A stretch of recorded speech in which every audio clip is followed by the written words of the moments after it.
بسم اللہ الرحمن الرحیم۔ السلام علیکم دوستو، میں فہیم عباس آپ سب کو خوش آمدید کہتا ہوں نیوز کیفے میں، اور امید کرتا ہوں کہ آپ سب خیریت سے اور آج کے دن کا ایک اچھا سا آغاز کر چکے ہیں۔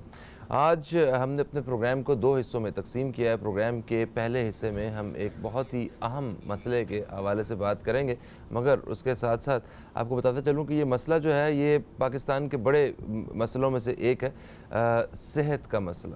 صحت کو پاکستان کے بڑے مسئلوں میں سے ایک مسئلہ مانا جاتا ہے، مگر اس صحت کے حوالے سے صحت کے سیکٹر پہ اپنی جگہ پہ کام ہو رہا ہے، جس کے لیے بہت ساری ہمیں بہترین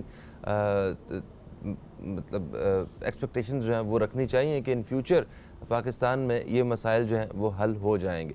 آپ جانتے ہیں کہ پاکستان میں کچھ جگہیں ایسی ہیں کہ جہاں پہ صحت معالجے کی جو سہولیات ہیں وہ بالکل ہی میسر نہیں ہیں، مگر اسی کے برعکس کچھ ادارے ایسے موجود ہیں کہ جو صحت کے سیکٹر پہ مکمل طور پہ اپنی پوری ذمہ داری کے ساتھ کام کر رہے ہیں، جن میں ایک ادارے کے حوالے سے آج ہم اپنے پروگرام میں بات کریں گے۔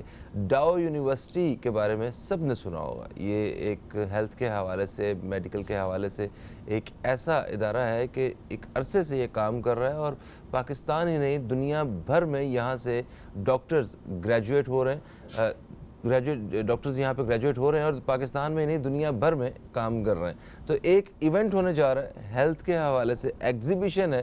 ہم نے ویسے تو ایگزیبیشنز کے بارے میں سنا ہے، یہ ذرا ہیلتھ سے جڑی ہوئی جو ایگزیبیشن ہے، اس بارے میں آج ہم اپنے پروگرام میں بات کریں گے۔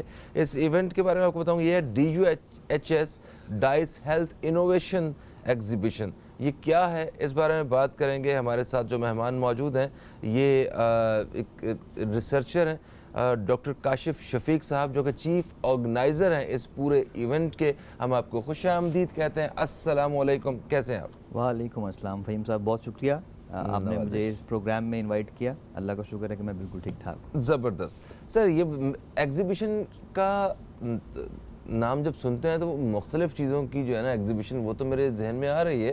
یہ صحت کے حوالے سے، ہیلتھ کے حوالے سے یہ کس قسم کی ایگزیبیشن ہے؟ ذرا اس بارے میں بتائیے کہ کیا ہے یہ۔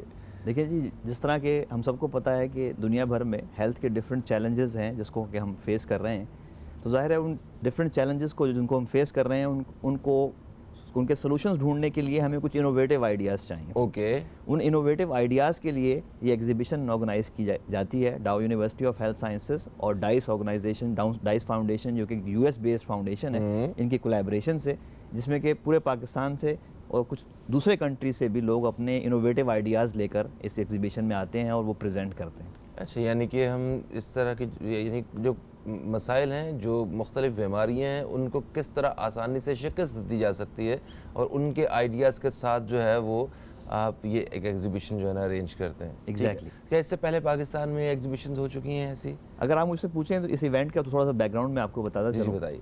یہ بیسیکلی ایک ڈاؤ یونیورسٹی آف ہیلتھ سائنسز اور ڈائس فاؤنڈیشن جو کہ ایک US بیسڈ فاؤنڈیشن ہے، جس میں کہ ایکسپیکٹریٹس پاکستانی ہیں جو وہاں US میں بیسڈ ہیں، ویل سیٹلڈ ہیں۔ دے ہیو دس آئیڈیا کہ پاکستان میں یہ انوویشن کا کلچر، اس کو ہمیں انٹروڈیوس کرنا چاہیے، اس کو فردر اسٹرینتھن کرنا چاہیے۔ اس کی وجہ سے انہوں نے ہیلتھ سیکٹر میں Dow University of health sciences کے ساتھ یہ کولیبریشن اسٹیبلش کی، اور ہم نے ڈاؤ یونیورسٹی میں ایک سینٹر اسٹیبلش کیا جس کا نام DUHS DICE health innovation centre ہے۔ اس سینٹر نے اس سے پہلے 4 ایگزیبیشنز پاکستان میں آرگنائز کر لی ہیں۔ یہ 5th ہے جس کو کہ ہم آرگنائز کرنے جا رہے ہیں اس سال اکتوبر میں، اور الحمدللہ جو پچھلے 4 ایونٹس تھے وہ بہت ہی سکسیزفل ایونٹس تھے۔ اس میں ہنڈریڈز آف پروجیکٹس ہیں جو کہ آئے ہیں۔ ہم نے ان ایونٹس کے تھرو ریسرچرز کو کنیکٹ کیا ہے اکیڈیمیا سے، انڈسٹری سے، اینڈ دین جنرل پبلک سے۔ دی آئیڈیا از بیسیکلی کہ جو بھی ان کے پاس آئیڈیا ہے اس کو ایکسٹینڈ کیا جائے کمرشلائزیشن کے لیول، اور اگر وہ کمرشلائز ہو جاتا ہے تو then it will be beneficial obviously for the academia, it will be beneficial for the researcher, it will be beneficial for the industry as well, and at the end of the day جو end user ہے، جو and beneficiary ہے، وہ ایک general public ہے جس کو کہ وہ ہیلتھ پرابلمس فیس ہو رہا ہے۔ بالکل صحیح، زبردست۔ تو ڈاؤ یونیورسٹی کے بارے میں کراچی میں رہنے والے تو جو 2.5 کروڑ لوگ ہیں، یہ تو بڑے اچھی طرح واقف ہیں، اور یقیناً کراچی سے باہر بھی جہاں جہاں لوگوں کا واسطہ پڑا ہے وہ بھی واقف ہوں گے. ذرا میں چاہتا ہوں کہ ڈاؤ کے بارے میں بتایا جائے کہ یہ کیا ہے, کب سے اور کس اسٹرینتھ اور کیپیسٹی میں سوسائٹی میں کام کر رہا ہے. یہ بہت اچھا سوال ہے فہیم صاحب. میں تھوڑا سا آپ کو اس کا بیک گراؤنڈ بتاتا چلوں کہ جب پاکستان بنا اس وقت یہاں ایک کراچی میں ایک میڈیکل کالج اسٹیبلش کیا گیا, اس کا نام ڈاؤ میڈیکل کالج تھا. ڈاؤ بیسیکلی اس وقت ایک گورنر تھے سندھ کے جو کہ ایک برٹش تھے, ان کے نام پہ یہ میڈیکل کالج اسٹارٹ ہوا. It remained as a medical college till the year 2004-2005. Okay. It was simply a medical college which was producing MBBS graduates. year 2004-2005 میں اس کو ایک یونیورسٹی کا درجہ دے دیا گیا سندھ گورنمنٹ کی طرف سے. سو آپ تقریباً 15 سال ہو گئے ہیں کہ ڈاؤ ایک میڈیکل کالج سے ٹرانسفارم ہو کے ایک ڈاؤ یونیورسٹی بن گیا. بالکل صحیح ہے. جیسے ہی وہ یونیورسٹی بنا تو اس نے ڈفرینٹ ایریاز میں ہاریزنٹلی اینڈ ورٹیکلی اپنا کام اسٹارٹ کیا. تو انیشیلی چونکہ صرف میڈیکل کالج تھا, then they establish other institutes as well. So those institute including institute of medical technology, جس میں کہ یہ medical technicians, O T technicians, laboratory technicians train ہونے لگے. اسی طرح انہوں نے نرسنگ کا انسٹیٹیوٹ اسٹیبلش کیا. اس وقت کراچی کے اندر پبلک سیکٹر میں 1 یا 2 ڈینٹل کالجز تھے, پر ڈاؤ نے اوور دا ایئرس 15 ایئرس میں 3 ڈینٹل کالجز اسٹیبلش کیے. So at the moment Dow University is comprised of about more than 50 institutes. That includes dental institute, that includes medical institute, that includes school of public health, medical technology, perhaps all health sciences which are there in the Dow University. اگلا جو آپ کے question کا حصہ تھا وہ یہ تھا کہ کیا سروسز ہے جو یونیورسٹی پرووائڈ کر رہی ہے. It's a university, so its prime objective is basically to provide education, it's basically to generate knowledge and then spread that knowledge. اس کے ساتھ ساتھ ہی because it's a medical university it's linked with the health sector, تو university نے بہت ساری ایسی services start کی جس سے کہ جنرل پبلک کو فائدہ ہو. That includes the laboratory services. ہماری یونیورسٹی کے اس وقت مور دین 40 کلیکشن پوائنٹس ہیں لیبارٹری کے پورے سندھ کے اندر, not only in Karachi, across the Sindh, in fact some part of the Balochistan as well, کیونکہ وہاں پہ اچھی سوفسٹیکیٹڈ لیبارٹریز اویلیبل نہیں ہیں. تو ڈاؤ نے وہاں پہ بھی اپنے کلیکشن پوائنٹس بنائے جہاں سے کہ لوگ آرام سے اپنا سیمپل دیتے ہیں, وہ سیمپل کراچی ٹرانسپورٹ ہو جاتا ہے جہاں پہ ایک سینٹرل لیبارٹری میں اس کا انالیسس کیا جاتا ہے. اس کے بعد رپورٹ کے لیے they can simply access the report through the internet, and this is one of the major. اس سروس میں سب سے انوویٹو بات یہ ہے کہ یہ ٹریڈیشنل لیبارٹری نہیں ہے. اگر آپ اس لیبارٹری کا کبھی آپ کا چینل, آپ کا پروگرام وزٹ کرنا چاہے, یہ ٹوٹل لیب آٹومیشن ہے جس میں کہ کوئی ہیومن انٹرفیرنس نہیں ہے. سیمپلس ایک طرف سے مشین میں انٹروڈیوس کیا جاتا ہے, okay, it goes through the machine, اور دوسری سائڈ سے اس کی رپورٹ جنریٹ ہو جاتی ہے. سیمپل لیتا کون ہے یہ فکر کی؟ ایگزیکٹلی, سیمپلس چونکہ ظاہر ہے 33-40 ڈفرینٹ آؤٹ لیٹس پہ ہو رہا ہے, تو وہاں ٹرینڈ فلوبوٹمسٹس ہیں جن کو ٹرین کیا گیا ہے. دے کلیکٹ دا سیمپل, اس کو ایک سرٹن ٹیمپریچر پہ ایک سرٹن پروسیسنگ سے گزار کے انہوں نے پریزرو کرنا ہوتا ہے. وہ کرنے کے بعد اس کو ٹرانسپورٹ کر دیا جاتا ہے تھرو ایئر لائن اور تھرو روڈس اور whatever the means are. اس کے بعد یہ ایک میجر سروس ہے جو کہ یونیورسٹی پرووائڈ کر رہی ہے سوسائٹی کو. جو کی فیچر ہے اس کا وہ یہ ہے کہ جو پرائیویٹ لیبارٹریز اس وقت یہ ٹیسٹنگس کر رہی ہیں پاکستان میں, Dow University of health sciences lab کی یہ ٹیسٹنگ اس سے 40% لوور اور 50% لوور ریٹس پہ کر رہی ہے. سو اگر فار ایگزامپل ایک ٹیسٹ مارکیٹ میں 2000 روپے میں ہو رہا ہے تو پرہیپس ڈاؤ یونیورسٹی 800 یا 1000 روپے میں وہ ٹیسٹ کر رہی ہے. اچھا, زبردست. کیونکہ یہ ایک یونیورسٹی بھی ہے تو وہاں پہ بھی ایک سارا ایک جو پروسیس ہے وہ چل رہا ہے. ایگزیکٹلی. اچھا, آپ نے کہا کہ 50 کے قریب مختلف شعبوں میں اس وقت جو ہے یہ ایک سرکاری جو یونیورسٹی ہے یہ کام کر رہی ہے, ٹھیک ہے, میڈیکل یونیورسٹی. تو یہ 50 کے قریب شعبوں پہ کام ہو رہا ہے جو, تو اس کا عوام سے ڈائریکٹلی کیا تعلق ہے, عوام کس طرح مستفید ہو رہی ہے, ذرا اس حوالے سے بتائیے. دیکھیے اسی میں سب سے پہلے سروس تو میں نے آپ کو جیسے لیبارٹری کی بتائی, اس کے علاوہ ریڈیولوجیکل سروسز ہیں, X ray, C T scan, M R Is, ultrasound, اس کے سینٹرز بنائے یونیورسٹی میں. اگین ڈائریکٹلی لنکڈ ہے جنرل پبلک کے ساتھ, جو پیشنٹس ہیں ان کے ساتھ لنکڈ ہے, اور سروسز بہت ہی نامنل کاسٹ پہ پرووائڈ کی جا رہی ہیں with in university. You can compare that with the any private sector centre. The quality of the results would be comparable, but the cost is 40% to what they are charging to the general public. So ایک direct benefit ہے جو کہ public کو ہو رہا ہے. Beside that, university کا اپنا hospital ہے, اوجھا جو کیمپس ہے کراچی یونیورسٹی سے 2 کلومیٹر کے فاصلے پہ, اس کیمپس کے اندر ڈاؤ یونیورسٹی ہاسپٹل ہے جو کہ ایک ٹیرشری کیئر ہاسپٹل ہے. اس میں تمام اسپیشیلٹیز میں including medicine, surgery, gynaecology and obstetric, Hare speciality کے اسپیشلسٹ ڈاکٹرز, پروفیسرز موجود ہیں جو کہ پیشنٹ کیئر پرووائڈ کر رہے ہیں. اسی طرح اسی کیمپس کے اندر ڈاؤ یونیورسٹی نے renal transplant centre and liver transplant centre بھی اسٹیبلش کیا and I am very happy to share with you کہ ایٹ دا مومنٹ جو ہمارا رینل ٹرانسپلانٹ کا سینٹر ہے اس میں 150 سکسیزفل کیسز اب تک جو ہے وہ پرفارم کیے جا چکے ہیں. سو اب اندازہ کریں کہ 15 years is a very short window of time. Within that time you establish a centre and then successfully running it, it's a big job. So university نے اس کو سکسیزفلی اب تک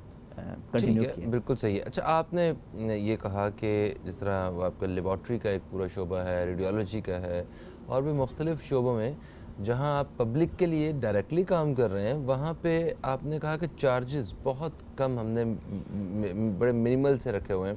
جیسے لیبارٹری کے بھی آپ نے وہ بتایا کہ 40%, یس, ریڈیولوجی میں بھی کچھ ایسے ہی آپ نے بتایا. تو ڈاؤ یونیورسٹی جو ہے اس کی جانب سے جب یہ سروسز مارکیٹ میں اس پرائس میں اویلیبل ہیں تو باقی جگہوں پہ کیوں نہیں؟ کیا وہاں پہ بہت زیادہ کوئی پروفٹ کمایا جا رہا ہے, یا ڈاؤ یونیورسٹی کو حکومت کی جانب سے کوئی سپورٹ ہے؟ اس حوالے سے تھوڑا سا گائیڈ کیجیے. دیکھیں ایک تو یہ پبلک سیکٹر یونیورسٹی ہے, اوبویسلی ہم اپنے چارجز کو, اپنی سروسز کو اس لیول پہ ایک تو لے جانا بھی نہیں چاہتے اور لے جانا چاہیے بھی نہیں, گیون یہ کہ یہ پبلک سیکٹر انسٹیٹیوشن ہے تو ہمیں جنرل پبلک کی ایک سپورٹ پرووائڈ کرنی ہے. جہاں تک رہی بات کہ جی دوسرے ادارے کیا کر رہے ہیں, تو I mean we all know that perhaps کہ وہ ایک بزنس ماڈل پہ کام کر رہے ہیں. they have to earn money, they have to pay salaries to their staff, and then they have to give something to the owners of the hospital as well. So the prices are high because of those reasons as well. ٹھیک ہے, تو ایک چھوٹی سی بات کہ یہ جو آپ پرائسز جو لے رہے ہیں اس میں بھی پروفٹ تو ہوگا نا؟ یہ فہیم صاحب بہت اچھا سوال ہے. دیکھیں اس کے دو اینگلز ہیں اس کو دیکھنے کے. فار ایگزامپل ہماری یونیورسٹی نے جب یہ اسٹارٹ کیا اور یہ پرائسز کو جب اتنا لو رکھا تو انہوں نے یہ سوچا کہ how would we be able to sustain this, کہ اگر ہم اتنے کم پرائسز پہ رکھیں گے تو ہم اپنے ایکسپینس مینٹیننس کے کیسے بیئر کریں گے, سیلریز کیسے بیئر کریں گے. اس وقت یہ اینگل سوچا گیا کہ وائی ناٹ کہ پرائسز کو لو رکھا جائے بٹ والیوم کو بڑھایا جائے. اچھا, سو اگر آپ ہمارے ریڈیولوجی سینٹرز میں جائیں گے تو آپ دیکھیں گے 40-50 مشینوں پہ جو ہے وہ الٹرا ساؤنڈ ہو رہا ہے. اگر C T scan M R I دیکھیں گے تو 3 C T scan 3 M R I 24 hours چل رہے ہیں. سو بیسیکلی کیا ہو رہا ہے کہ پرائسز بے شک لو ہیں بٹ والیوم انکریز ہے. So we are actually managing well in terms of the maintenance as well as the payment to the physicians and all those health professionals who are involved in. ٹھیک ہے. اچھا, یہ جو جن شعبوں کا آپ نے ذکر کیا ہے ابھی, مطلب تو اس میں رپورٹس کا بڑا عمل و دخل ہوتا ہے, بلکہ کچھ لوگ تو ایسے ہی بڑے ریکمنڈیشن کے ساتھ کہتے ہیں کہ آپ یہاں سے اس لیب سے نہیں کروائیے گا, آپ نے اس ہی لیب سے کروانا ہے. تو اس کے پیچھے بھی کیا واقعی رپورٹس جو جاری کر رہے ہوتے ہیں وہ ان کا مستند ہونا بڑا لازم ہے, یا جو آپ کر رہے ہیں آپ کے پاس بھی بڑے مستند قسم کے جو ہے وہ ڈاکٹر حضرات موجود ہیں جو ان سب چیزوں پہ کام کرتے ہیں؟ فہیم صاحب بہت امپورٹنٹ سوال پوچھا آپ نے. دیکھیں جتنی بھی یہ جو سروسز ہیں اس میں رپورٹنگ کا ظاہر ہے بہت عمل دخل ہے, اگر وہ چاہے لیبارٹری کی سروسز ہوں چاہے ریڈیولوجی کی سروسز ہوں. اگر رپورٹ اچھی ہوگی تو جو ڈاکٹر ٹریٹ کر رہا ہے پیشنٹ کو وہ ڈاکٹر اس کو پراپرلی ٹریٹ کر سکے گا. اگر رپورٹ کے اندر کوئی گیپس ہوں گے, کلیئرٹی نہیں ہوگی, تو ظاہر ہے پیشنٹ کی ٹریٹمنٹ الٹیمیٹلی افیکٹ ہوگی. ڈاؤ یونیورسٹی چونکہ ایک لیڈنگ یونیورسٹی ہے, اس کو اس چیز کا مکمل احساس ہے کہ رپورٹ ویلڈ ہونی چاہیے. اینڈ فار دیٹ ریزن ان تمام لیبارٹریز کے اندر جتنے بھی لوگ رپورٹنگ میں انوالو ہیں دے آل آر اسپیشلسٹ.